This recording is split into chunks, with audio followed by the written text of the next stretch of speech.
मलाई एक बाइट ह्याकुला र थकाली खानाले दुबईबाट सिधै नेपाल पुर्यायो। Hi guys, this is mister Jang and today I am here at Bajeko Sekuwa and मयूररोधी club, जहाँ तपाईँले पाउनुहुन्छ ट्रेडिसनल फुड विथ लाइभ दोहोरीको मजा। म चाहिँ यहाँ पहिला पनि अलरेडी आइसकेको थिएँ, त्यसैले म भित्र गएँ फटाफट र त्यहाँ गएर मैले मेनु हेरिसके पछाडि आफूलाई मनपर्ने फुडहरू अर्डर गरेँ।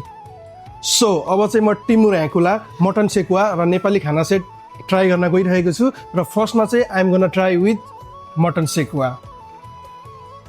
मटन सेकुवाको कुरा गर्नुपर्दा चाहिँ अति नै मिठो रहेछ, मलाई त नेपालमा खाएको जस्तै लाग्यो।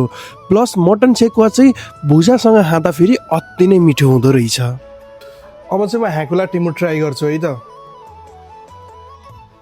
ह्याकुला टिमुरको कुरा गर्नुपर्दा चाहिँ मैले यो बाहिर रेस्टुरेन्टमा खाने भन्दा पनि फ्यामिलीसँग खाने डिस भएको कारणले गर्दाखेरि मैले एकदम घरको फ्यामिलीलाई मिस गरेँ। र टेस्टको कुरा गर्नुपर्दा चाहिँ यो अति नै नाइस थियो, यसको टेक्स्चर जुन थियो अति अवसम थियो, मलाई अति मजा आयो यो खाँदाखेरि चाहिँ, it was so good.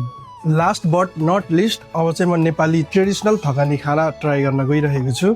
Thakali खाना चाहिँ हेर्दै दामी देखिएको थियो, मैले घिउ सर्र हालेर त्यस पछाडि चाहिँ कालो दाल पनि मजाले राइसमा हालेँ, त्यस पछाडि ग्रेभी पनि त्यही मिक्स गरिदिएर चाहिँ यस्तो मजाले फर्स्ट बाइट खाएँ नि, यस्तो मजा आयो। त्यसमा कागती पनि निचरे मासुमा, अति मजा आएको थियो। थकाली खाना चाहिँ यस्तो सेटिस्फाइड फिल भयो।